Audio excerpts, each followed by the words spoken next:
21 საუკუნე მეცნიერებისა და ტექნოლოგიების უპრეცედენტო განვითარების ეპოქაა. მიუხედავად მედიცინაში მიღწეული შთამბეჭდავი პროგრესისა, კაცობრიობა კვლავაც მრავალი ახალი და რთული გამოწვევების წინაშე დგას. ერთ-ერთი ყველაზე მნიშვნელოვანი გამოწვევა სწორედ ალერგიული დაავადებებია, რომელთა გავრცელება მსოფლიოს პრაქტიკულად ყველა რეგიონში სწრაფად იზრდება.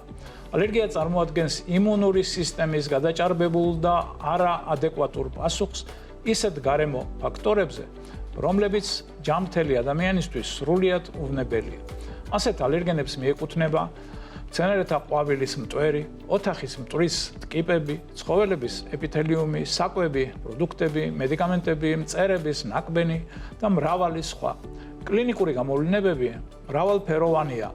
ცემინება, სურდო, ცრემლდენა, თვალის ქავილი, თვალების ქავილი, კანის გამონაყარი, ატოპიური დერმატიტი, ჭინჭრის ციება, ბრონქული ასთმა, ხოლო მძიმე შემთხვევებში ვითარდება ანაფილაქსია, სიცოცხლისთვის საშიში ალერგიული რეაქცია, რომელიც დაუყოვნებლივ სამედიცინო ჩარევას საჭიროებს. დღეს ალერგიული დაავადებები მსოფლიო მოსახლეობის დაახლოებით 30-40%-ს აღინიშნება.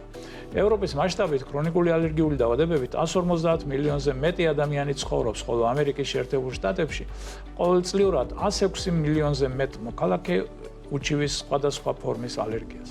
საქართველოშიც პრობლემა სულ უფრო აქტუალური ხდება. ოფიციალური მონაცემებით მხოლოდ 20-25 წელს ქვეყანაში ალერგიული დაავადებების 44885 ახალი შემთხვევა აღირიცხა, მათ შორის 17028 ბავშვებში. თუმცა რეალური ციფრები გაცილებით მეტია და სპეციალისტების პროგნოზი კიდევ უფრო სერიოზულია. არსებული ტენდენციის შენარჩუნების შემთხვევაში უახლოეს ათწლეულებში დედამიწის მოსახლეობის ნახევარზე მეტს ცხოვრების რომელიმე ეტაპზე ალერგიის ერთი ან რამოდენიმე ფორმა განუვითარდება. ალერგიული დაავადებები მხოლოდ სამედიცინო პრობლემა აღარ არის. ისინი მნიშვნელოვან ეკონომიკურ ტვირთსაც ქმნიან მხოლოდ ამერიკის შეერთებულ შტატებში საკვებისმიერი ალერგიის ეკონომიკური ზარალი წელიწადში $370 მილიარდ აღემატება, ხოლო ალერგიული რინიტის პირდაპირი ხარჯები მილიარდობით დოლარს აღწევს.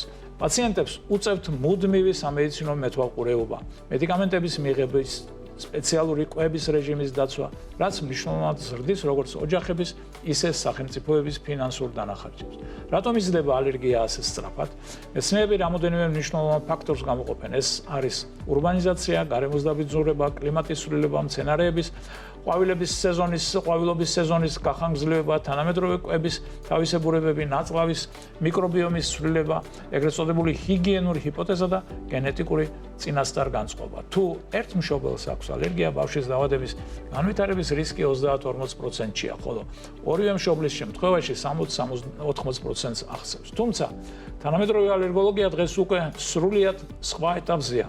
ბოლო 2 ათწლეულის განმავლობაში დარგში განხორციელდა ნამდვილი რევოლუცია კლინიკურ პრაქტიკაში ფართოდ დაინერგა მოლეკულური ალერგოლოგიური კვლევები, რომლებიც კომპონენტებზეა დაფუძნებული მულტიპლექსური ტესტირებები, ბაზოფილების აქტივაციის ფუნქციური კვლევები, ხელოვნური ინტელექტის გამოყენება და პერსონალიზირებული მედიცინის პრინციპები. არანაკლებ შთამბეჭდავია მკურნალობის თანამედროვე შესაძლებლობები. პროგრესთან ერთად იბადება იმედიც.